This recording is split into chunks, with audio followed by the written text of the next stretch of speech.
Let's talk about the Labour Party, shall we? The Northern Ireland Labour Party says it now has more members than any other party on the island of Ireland. Is that true? Phil Kelly is an executive committee member. He's in the talkback studio. We heard that this morning in Good Morning Ulster. Can you stand over that? I can stand over that claim. Cannot. It's certainly it's the fastest growing party on the island of Ireland. That was what they meant to say.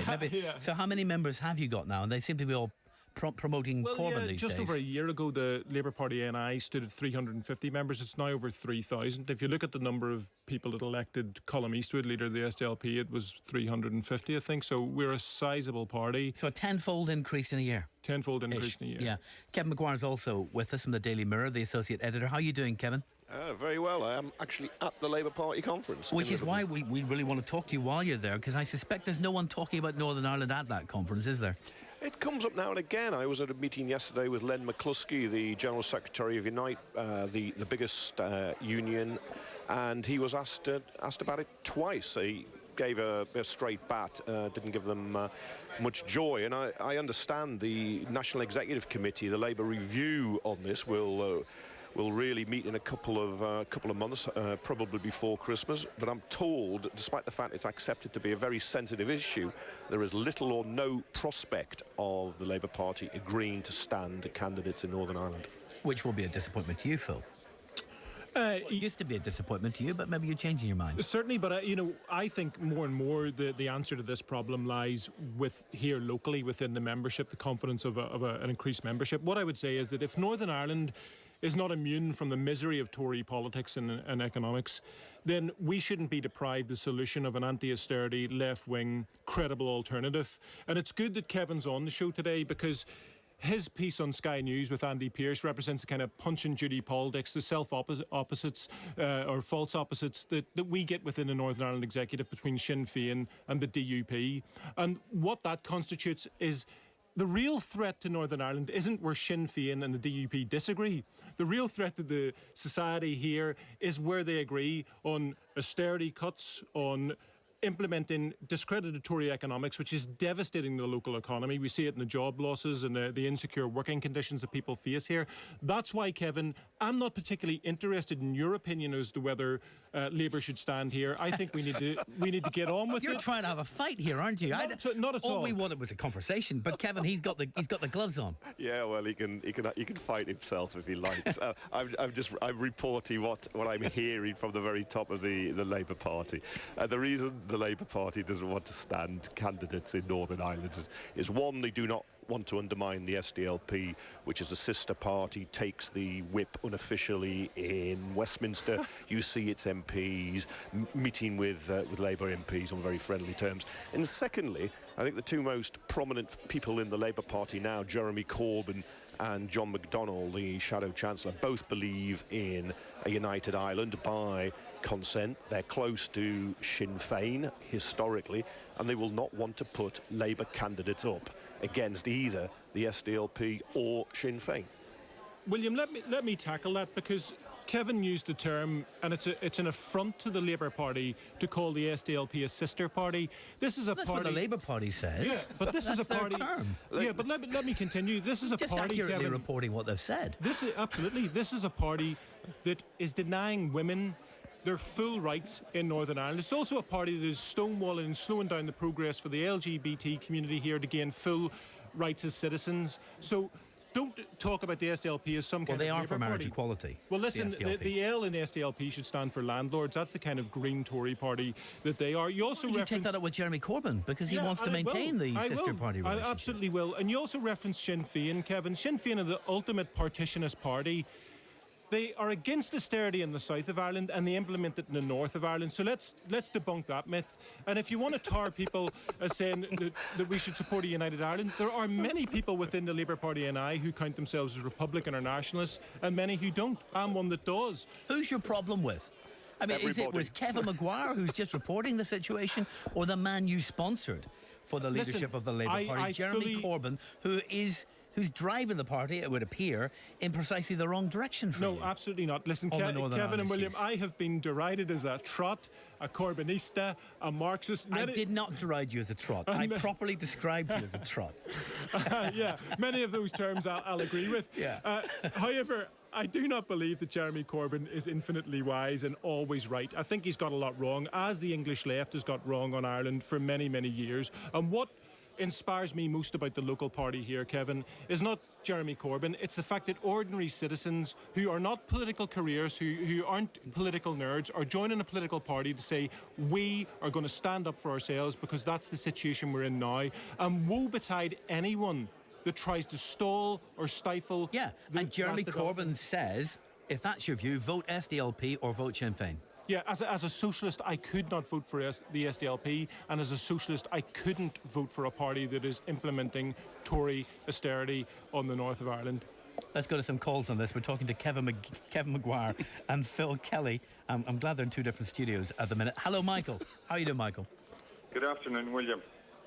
William, congratulate Jeremy, sorry. Keep Germany out of this. Yeah, they'll eventually come into it, William. They always do. William, somebody's just said what I was going to say. There's nobody that I can vote for over here. I saw Alban McGuinness. I'll ban everything McGuinness the other night. He was on your programme last week about the cannabis, supposedly educated, and I will wait till I read. He was on The View last week and about the fetal abnormalities, the abortion, an educated barrister coming out with that claptrap. Well, he's got a personal, moral and religious view, apparently, and he's allowed to disagree with you. And so he's putting his religious views onto everyone else. This is... We're here to talk about whether the Labour Party should stand in Northern Ireland. They're not socialists. They're not a socialist party here. That's what I'm saying. You mean the SDLP's not a socialist party? SDLP, they're a Catholic Conservative party. Now, the only parties I can vote for are Sinn Féin and PUP. And with their luggage, I find it very hard to vote for either. Thanks very much, Michael. Keith, where do you stand on this? I am for a Labour candidate in Northern Ireland. We have over 300,000 of a membership. It is a democratic and a human right. We want a party that is anti-sectarianism, doesn't discriminate. We have this, what you had at the start of your show today, William, was a disgrace. All we're talking about is the past. What have I done wrong now? We want an alternative. What about the state or national health services then? Like old people having to fork out out of their savings to get hospital treatment. What about the increase in mental health? Depression is now the leading disability. What about all these people with food banks? Nobody, where is the SDLP and the Ulster Unionists as the so-called opposition? Where's all these parties in Northern Ireland standing up for us? All right, Nobody. Keith, thanks very much. Kevin Maguire, the SDLP, you just heard it described as a kind of Christian Democratic or Catholic Socialist Party or Catholic Conservative Party rather than a party much more like the modern Labour Party. How is the SDLP seen in the modern Labour Party at that conference? I think it would be seen as on the right of this Labour Party. It's not where Labour has shifted, and there are some issues around and unquestionably on issues like gay marriage and abortion and religion in schools and so on, but it's not seen as a hostile party. There is, I'm sure they will be here. They will have representatives here, and they'll be welcomed. And you know, as an observer, an occasional visitor to Northern Ireland, I've never felt you have a shortage of political parties in Northern Ireland. An understatement. The Assembly has people before profit. I can understand why some people might now want to add Labour into that mix. Of course, the candidates ran as unofficial Labour through the Labour Representation Committee in the Assembly. Didn't do that well, with 8 of them, I think, was it 1,500 votes between them. That's a bit less than 200 each. But there is, I assure you, no appetite at the top of the Labour Party in Britain to get involved directly in Northern Ireland politics. Phil Kelly, you've got Eamon McCann, you've got Jerry Carroll from People Before Profit. If you want an anti-austerity voice in the Assembly, there you have it. You don't need a Northern Ireland Listen, Labour Party. absolutely, and I think the addition of Labour standing here can support that. Let me say this, Kevin. Or could take votes away from them. No, absolutely not. Let's be realistic here, Kevin. What we need from the English left, and you said the top of the Labour Party. I'm not interested in the top of the Labour Party. I'm a socialist. I'm interested in what communities desire to do, political grassroots.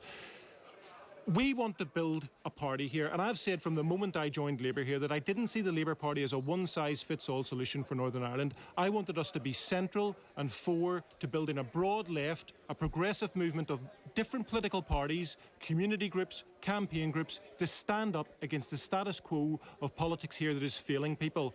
And you and leading figures within the Labour Party should be facilitating that. I'm not a member of the Labour Party. Well, listen, Kevin, stress sure, that. Fair enough. You're not a trot as well, are you?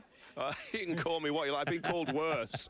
Yeah, you also referenced Len McCluskey. I've spoken to Len McCluskey at length on this topic, and he's fully supportive and recognises the needs for a real anti-austerity movement in Northern Ireland. If you mention People Before Profit, the Green Party, I'm more than willing to work with those. Let's build a broad-based left here, but Labour cannot be a conscientious objector as the battle goes on against public services, job insecurity and rising poverty. It's not going to stand, though, is it?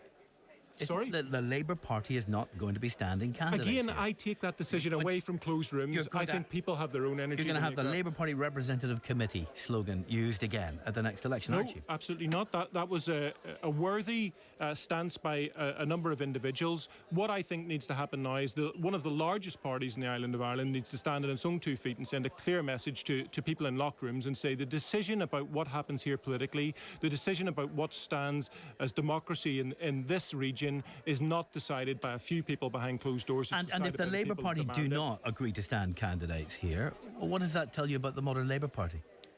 Would you want to be part of a party that doesn't want to stand candidates here? That would create its own difficulty, but as I said, I'm not arrogant and I'm not all-knowing. I think we need to have an honest discussion about how we build a political alternative here that really can deliver the change that's needed, and I'm open to that. But it's up to people like Jeremy Corbyn, John McDonnell and the rest of the NEC to be as open on that as well. Jeremy Corbyn, John McDonnell and the rest will be part of that honest discussion, but they're going to reach a conclusion you won't like. Yes, Kevin, they need to reach that conclusion in open dialogue with 3,000 party members here and listen to what their desires are. No more behind closed doors deals. Sorry, that's not the way Labour should constitute itself. And I will take issue with that, whether it is Owen Smith and his cooey cronies making those kind of decisions to oust a leader, or whether it's Jeremy Corbyn or anyone. Politics, and especially socialist politics, is conducted openly and it listens to what people demand. Absolutely, which is why 3,000 will not dictate to 600,000 plus. Ooh, Well, I'm sorry, Kevin, I said before that Labour cannot be a conscientious objector when this is the most socially deprived region in the UK, and where we're told that the SDLP, who are living in the 1950s, are supposedly our sister party. We demand rights for all citizens here. We're nearly out of time. Kevin, just before we go, has the love-in broken out over there? Are they all hugging each other at that conference? No, it's an armed truce, actually. Very uneasy. Jeremy Corbyn's group are trying not to look too smug, but they won a very decisive victory, and the MPs who are against him realise they'd be making a big mistake if they go around shouting at him here. But no, Labour's wounds have been bound, but they're not really healing. Is this just a cessation of hostilities for a period? I think it is. I think it is. Until some deal is done with the MPs and they return to work on the front bench and in his shadow cabinet, Labour will continue to be a party that is fighting itself. And we all know from history that parties that fight themselves very rarely win general elections. That's not a great outcome even for, forgetting Northern Ireland, Phil, that's not a great outcome for the Labour Party in terms of the challenging of the Tories. No, but I think the re-election of Jeremy Corbyn shows a re-energising of the Labour Party. Are there elements within the Labour Party that are difficult? Yeah, but we'll deal with that. Really? You've got some difficult members? We do indeed. No, seriously. Phil Kelly, not difficult at all.